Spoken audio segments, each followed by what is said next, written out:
Bonjour, c'est Sandrine Iliade du podcast Femmes en affaires, le podcast qui donne la parole à des leaders féminines inspirantes. Comme vous le savez, une de nos missions, c'est de présenter des femmes qui travaillent dans différents milieux du monde des affaires.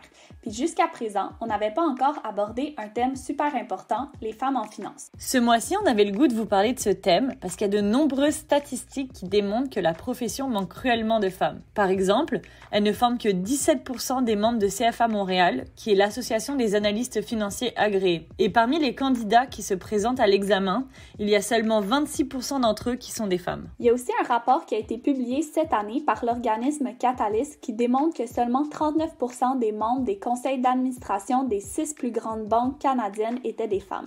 Donc pour aborder ce sujet, on discute avec Audrey Lara, qui est directrice financière de Randstad Canada. Pour ceux qui ne le savent pas, Randstad œuvre dans le domaine de l'intérim et des services en ressources humaines. Ils sont présents dans une quarantaine de pays et chaque jour, plus de 500 000 intérimaires travaillent dans des entreprises grâce à Randstad. Pour ce qui est de Madame Lara, elle est diplômée d'une école de commerce puis elle a commencé sa carrière chez Deloitte à Paris. Après 7 années au sein de l'entreprise, elle a fait le saut dans l'univers des startups puis elle devient responsable des finances chez Criteo. Elle mène là-bas un projet de grande envergure qui est l'entrée en bourse de Criteo au Nasdaq, le deuxième plus important marché d'actions aux États-Unis. On vous laisse donc en apprendre davantage sur son parcours impressionnant et sur la façon dont elle perçoit le monde de la finance. Bonne écoute!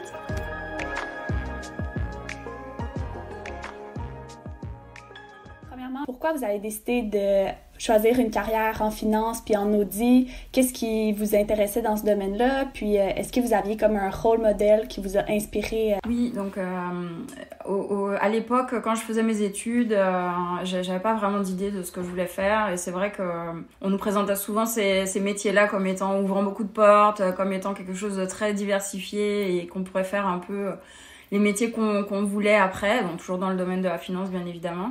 Parce que j'ai fait une spécialisation finance à la fin de mes études.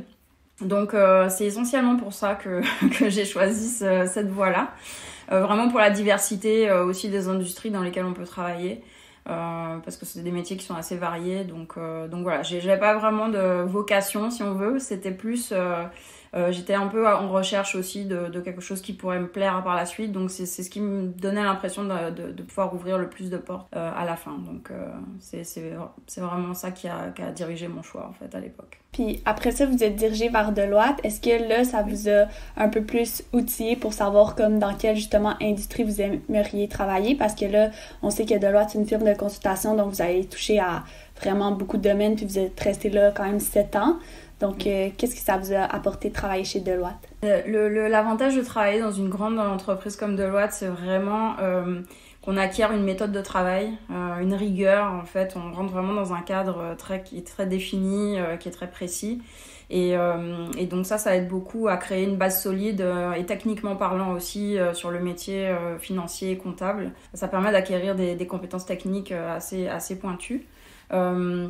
Également le côté réseau, puisque on reste quand même assez proche des personnes avec qui on travaille, on passe beaucoup de temps avec eux.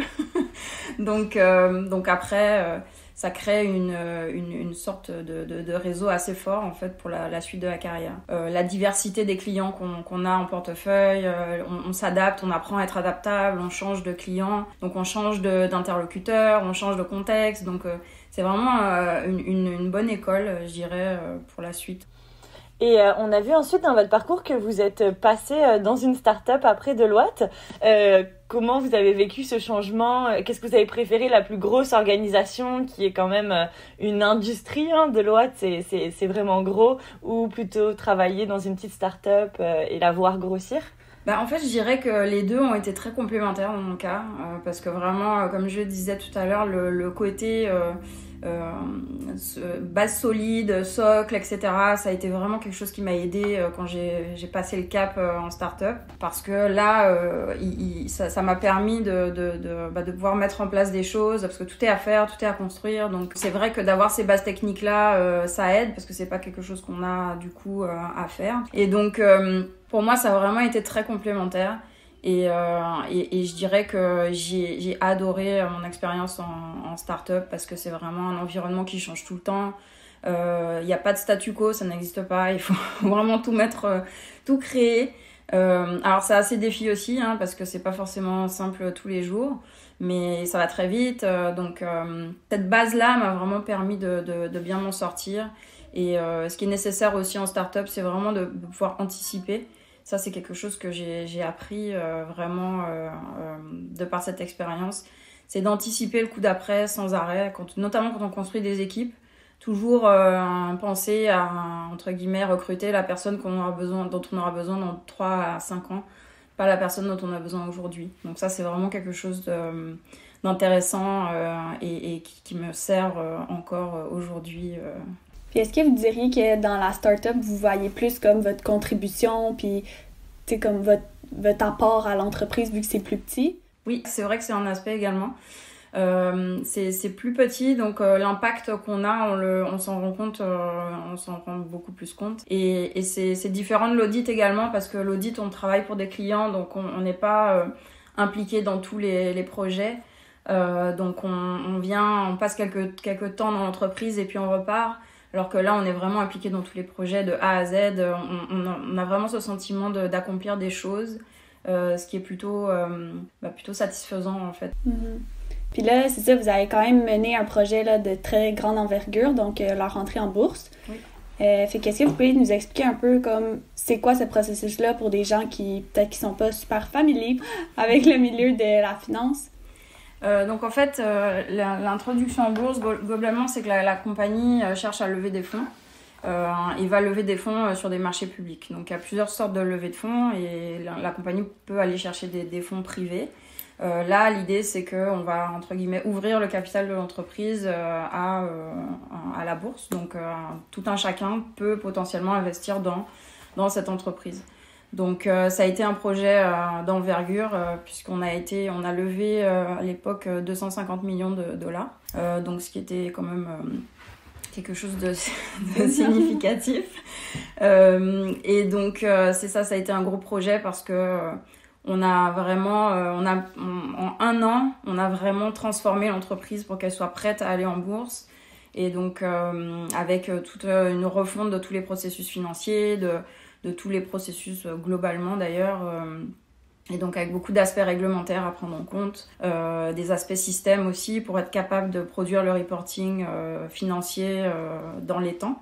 Parce qu'il y a des exigences qui sont très, très précises en fait au niveau des marchés, pour que les investisseurs aient l'information dans un temps très précis. Donc c'est ça. Donc ça a été un très très gros projet pour l'entreprise. On a vu au début de l'entrevue, en dehors là des micros, que vous aviez des enfants, ou en tout cas un enfant.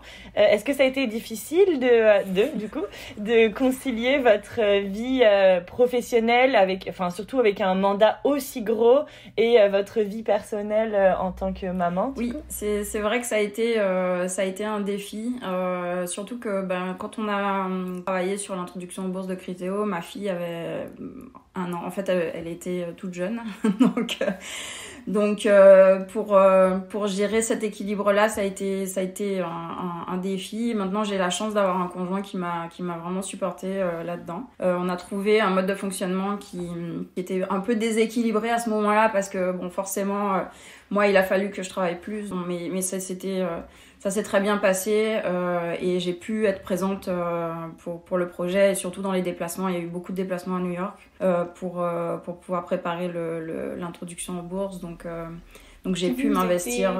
À Paris pendant ce temps-là? Oui, aussi? Oui. Okay. J'ai pas beaucoup vu ma fille cette année-là, on va pas se mentir.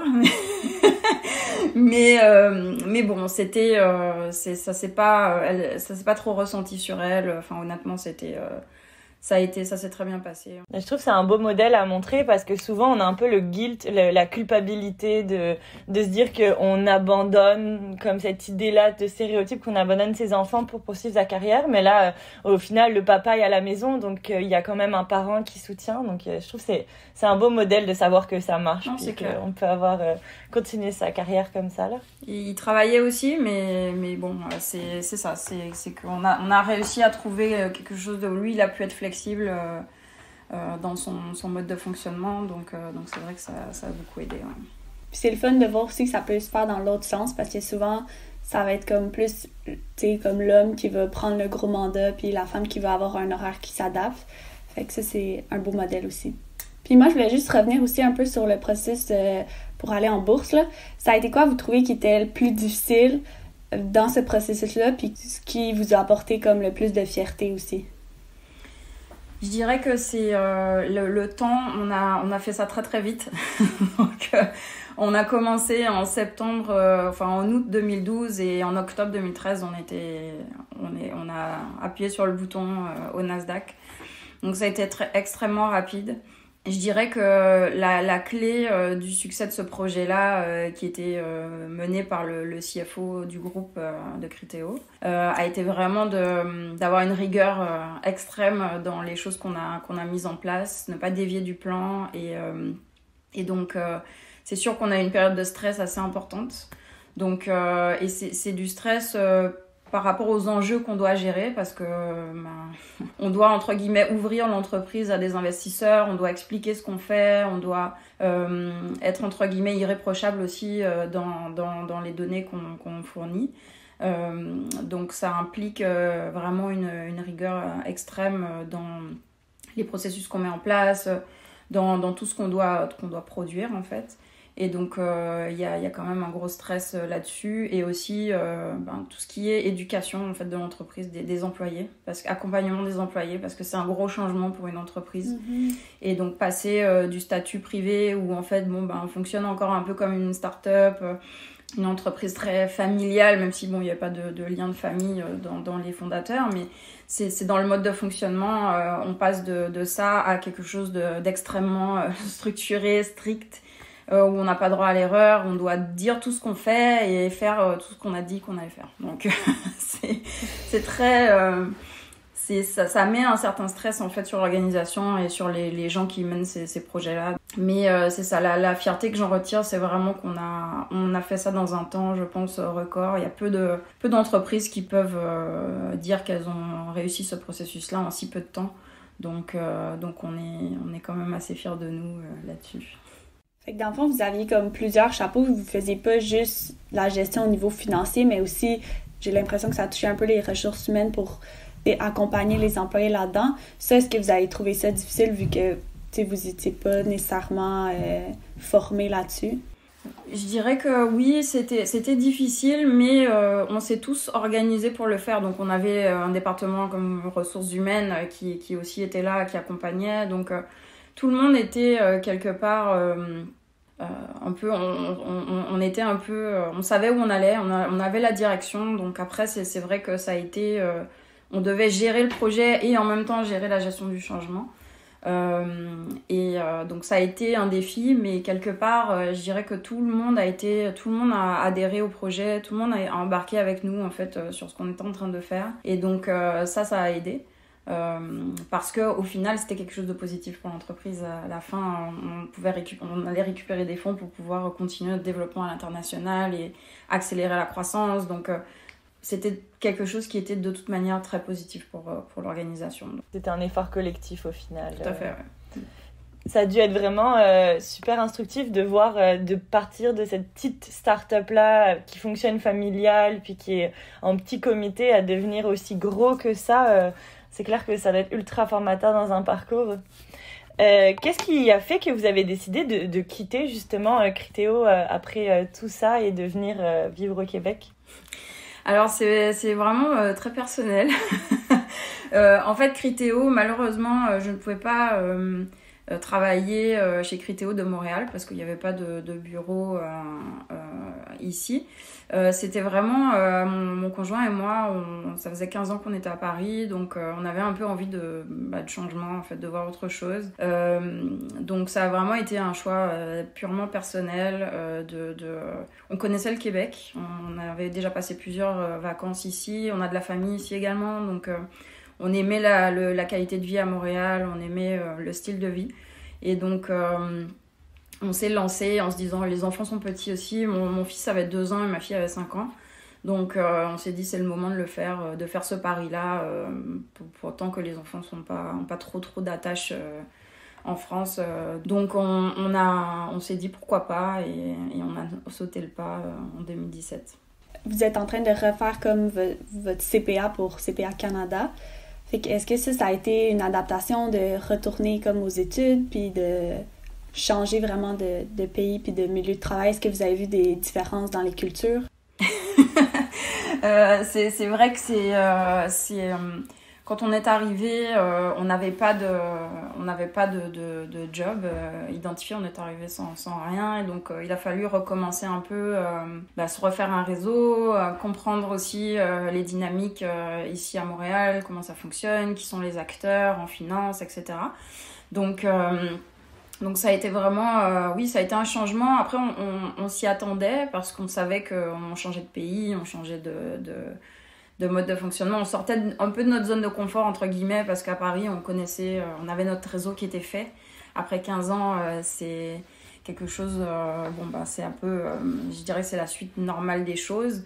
Et donc, en arrivant ici, on avait quelques contacts que des personnes à Paris nous avaient donnés, et puis on a commencé à les rencontrer, et puis de contact en contact, voilà, ça a été ça, que ce soit pour mon conjoint ou pour moi, de vraiment recommencer, refaire un réseau, comprendre comment ça fonctionne, comprendre que le CPA c'est important ici, ce genre de choses, parce que c'est ça, moi je l'avais pas passé en France.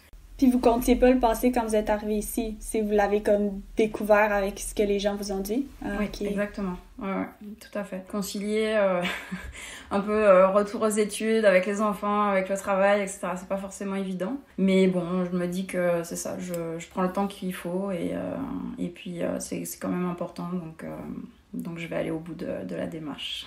Quelle différence, par exemple, vous avez pu observer, mettons dans les milieux de travail, principalement? Je dirais, il y a déjà il y a déjà le côté diplôme, le côté CPA pour tout ce qui est finance, l'importance que ça a. Je dirais qu'après, c'est plein de petites choses en fait au quotidien. C'est une façon de travailler qui est différente, c'est une façon de faire qui est différente, et je dirais que la communication, le mode de communication est différent. Je dirais que c'est ça, surtout quand on vient de Paris où c'est assez pas violent, mais presque. C'est un peu... Et puis c'est ça, il y a une hiérarchie, c'est très direct, et il y a le côté aussi hiérarchique qui est assez marqué. Ici, c'est différent. Ici, c'est beaucoup plus facile, les gens sont plus faciles d'accès, ce côté hiérarchique est moins marqué. Et au niveau de la communication, c'est beaucoup moins direct en fait, c'est beaucoup moins parfois et je pense que on peut se comprendre en tant que Française, on nous trouve parfois un peu trop trop direct, un petit peu trop mais c'est ça, c'est vraiment le style le mode de fonctionnement, le style de communication qui est différent, mais à côté de ça, je dirais que voilà, on se retrouve sur dans une entreprise avec les objectifs qu'on a, etc. Je dirais qu'à la fin, c'est ce qui prime. Donc on s'adapte au style, on s'adapte aussi aux personnalités qu'il y a dans l'équipe. Parce que malgré tout, je trouve que c'est quand même difficile de trouver quelque chose qui est commun à tout le monde ici. Parce que c'est une ville qui est tellement cosmopolite au final qu'en fait, il y a vraiment de la diversité, je trouve, dans les entreprises, et ça c'est super parce que ça c'est vraiment quelque chose qui apporte une richesse en fait, et donc quelque part c'est, je sais pas, c'est une particularité ici, je trouve, au Québec, qui fait que tout le monde est vraiment différent. Il y a pas forcément un mode de fonctionnement qui existe partout, c'est un peu une adaptation permanente quoi, et ça c'est vraiment intéressant. Puis en ce moment, vous êtes chez Randstad. Oui. Est-ce que vous pouvez nous expliquer un peu qu'est-ce qu'ils font, puis dans le fond, votre rôle chez Randstad? Oui. En fait, Randstad, c'est une des plus grandes entreprises de ressources humaines qui propose des solutions flexibles en termes de main-d'œuvre dans tous les secteurs professionnels. Moi, aujourd'hui, dans cette organisation, je suis CFO. Et donc, mon rôle est vraiment d'accompagner le CEO et d'accompagner l'équipe de leadership canadienne dans tout ce qui est décision stratégique, gestion financière.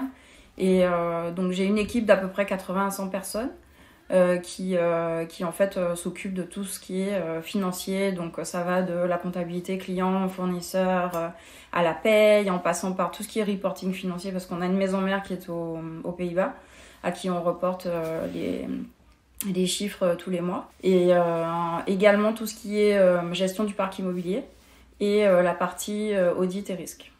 Est-ce que vous diriez que ça se rapproche plus de ce que vous faisiez avant chez Deloitte ou c'est comme quand même complètement différent?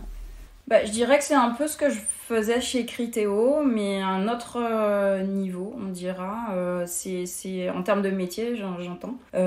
C'est un peu dans la continuité de ce que je faisais chez Criteo, puisque à la fin, j'étais CFO d'une région. Et donc c'est ça. Entre-temps, j'ai été CFO dans une autre start-up à Montréal qui s'appelle Alexa & Co. Qui était elle aussi cotée en bourse, mais c'était un contexte qui était totalement différent en fait. Mais donc là, ici chez Randstad, c'est vraiment dans la continuité de ce que je faisais, c'est que j'ai des équipes plus importantes et j'ai un périmètre plus important, donc, puisqu'aujourd'hui je suis responsable du Canada au complet, donc voilà. Pour les auditeurs qui ne connaissent pas Randstad, en fait, c'est une agence de placement de professionnels qui font des remplacements, ou est-ce que c'est juste des petits mandats, ou est-ce que, par exemple, Randstad pourrait placer quelqu'un pour un contrat à temps plein à durée indéterminée? Oui, c'est ça. En fait, aujourd'hui, on a une offre de service qui est très diversifiée, qui est assez large, en fait.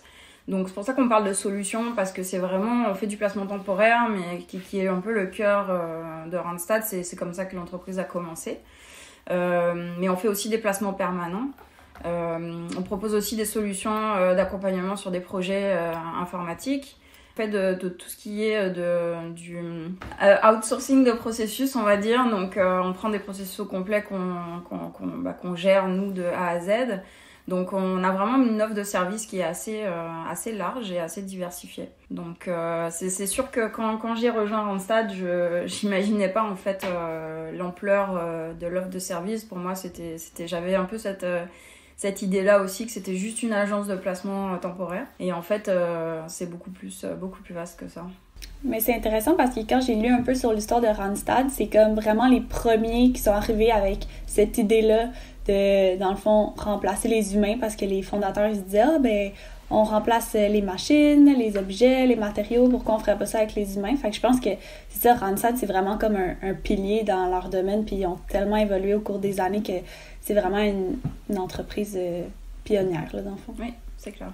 Et on a vu aussi que Randstad est super engagé avec les femmes. Oui. C'est vraiment un de leurs des projets qu'ils mettent de l'avant. Ils ont un podcast, ils font beaucoup de recherches aussi que nous on utilise des fois, qu'on trouve vraiment super intéressantes sur les femmes dans les milieux de travail, l'évolution, etc. Est-ce que vous personnellement vous avez vu une différence? Est-ce que vous vous êtes engagé? Est-ce que vous avez vu une différence par rapport à cette mission-là dans votre travail au quotidien? Clairement, oui. Alors déjà, je suis assez fière d'être dans cette organisation-là qui met ce sujet et ce thème-là au cœur de ses valeurs et de ses priorités.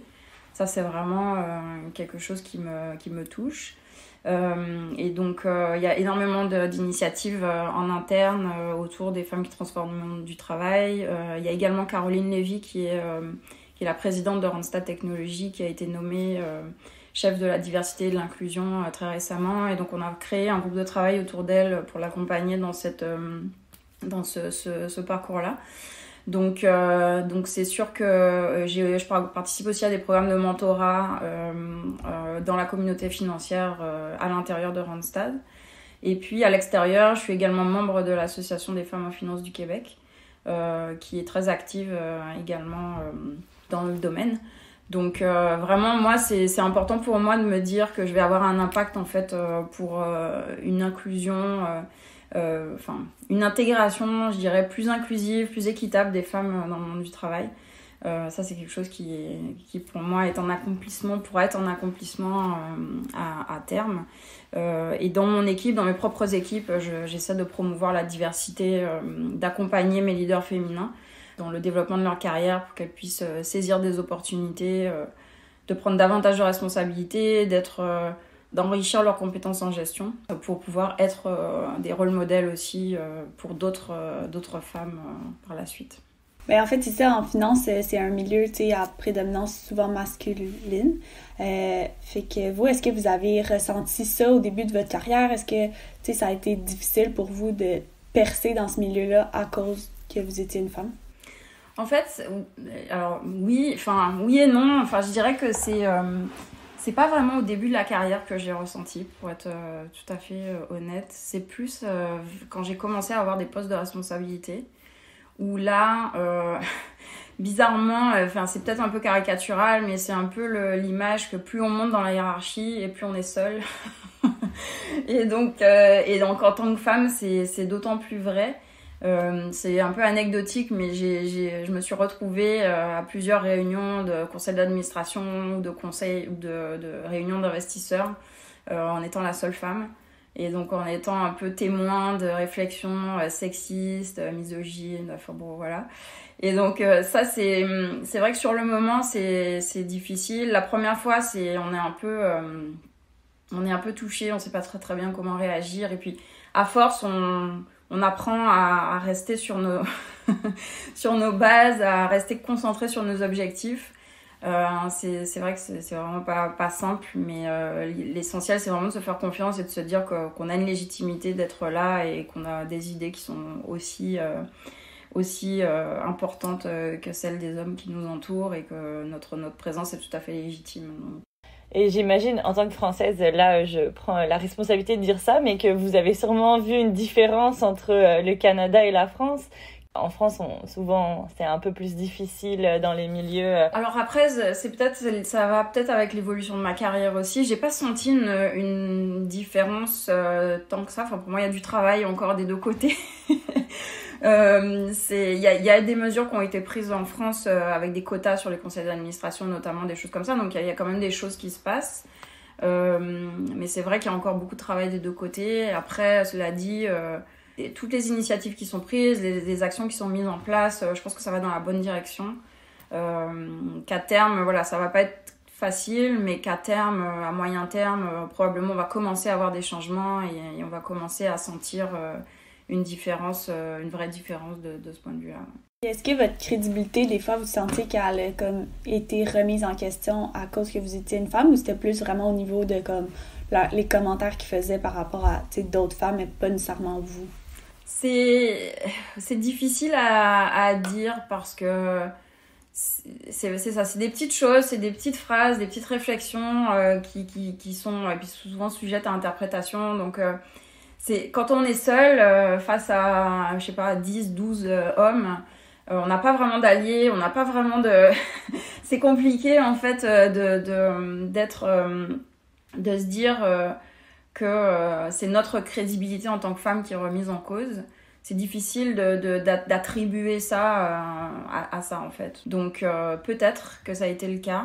Quand on est dans ce type d'environnement, on pense pas forcément à ça en premier lieu, parce qu'on est tellement dans on présente des choses, on est dans le cercle professionnel et on est tellement impliqué dans ce qu'on fait, que c'est peut-être avec du recul, on se dit mais peut-être que peut-être que ça c'était pas très c'était pas très c'était pas quelque chose qui était très très gentil ou très professionnel, dans le sens où attends, là c'est pas mes compétences dont mes compétences qu'on parle, mais c'est vrai que sur le moment c'est plus difficile à percevoir, je dirais, surtout quand on est seul en fait.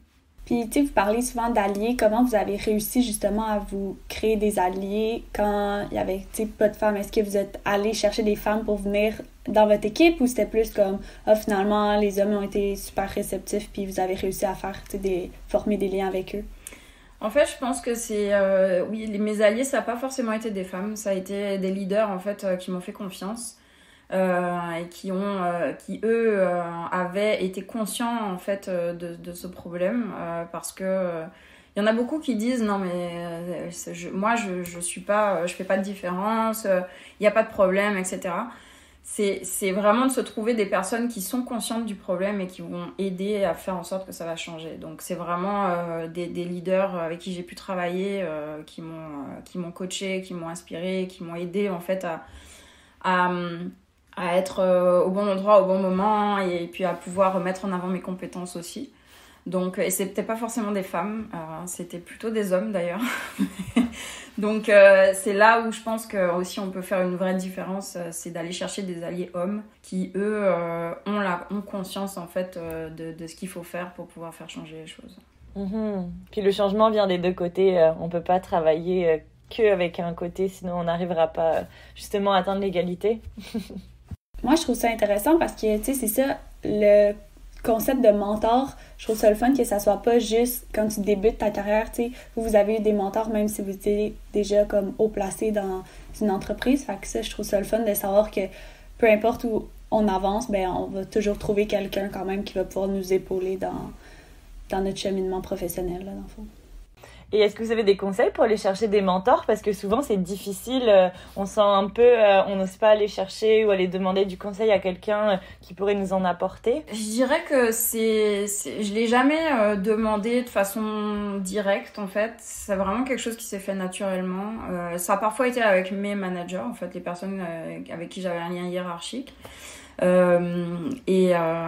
à travers de discussions plutôt en fait, et puis tiens, tu me conseilles de faire quoi dans telle ou telle situation, mais c'était pas forcément quelque chose de formel en fait. C'était vraiment au fil des discussions et puis avec des échanges et des affinités aussi avec les personnes avec qui on peut travailler, donc Puis est-ce que vous auriez des conseils pour, par exemple, les jeunes femmes qui commencent dans le domaine de la finance, comment ils peuvent prendre leur place puis accéder à ces domaines-là qui sont plus, un peu moins, je sais pas si je pourrais dire difficile d'accès pour les femmes, mais peut-être à première vue. Moins encouragé. Ouais, je dirais que c'est vraiment je pense que ce qu'on fait là, c'est vraiment intéressant parce que c'est ce type de partage d'expérience qui va faire que voilà, on va faire grandir la prise de conscience en fait que voilà, ça marche, en fait ça peut fonctionner et qui enlever un peu le côté peur d'aller là parce que je vais pas réussir ou ce genre de choses. Donc vraiment continuer à renforcer la connaissance et leur faire connaître des associations comme l'Association des femmes en finance du Québec, la gouvernance au féminin, ce genre qui sont là justement pour ça, qui sont là pour aider, pour promouvoir les femmes dans ces milieux-là en fait, qui sont à dominante, je dirais traditionnellement masculine. Et donc il y a beaucoup de programmes de mentorat, il y a beaucoup de programmes comme ça qui aident en fait c'est ça, comment trouver des alliés dans l'entreprise, comment se créer un réseau aussi à l'intérieur de l'entreprise. Et puis même avant d'arriver en entreprise, c'est ça, c'est de se créer un réseau fort aussi pour pouvoir avoir quelque part des alliés à l'extérieur, un réseau et ne pas être seul, en fait, se sentir un peu moins seul dans ce genre de contexte. Et c'est ça. Donc dans les grandes entreprises en général, il y a de plus en plus d'organisations en fait internes qui sont des comités de diversité, des comités d'inclusion, où on retrouve en fait des programmes de mentorat, on retrouve des initiatives spécifiques ciblées en fait, et donc ça c'est vrai que c'est intéressant de pouvoir se rapprocher de ces organisations là pour pouvoir bénéficier de leur influence et de bénéficier de leurs conseils, etc.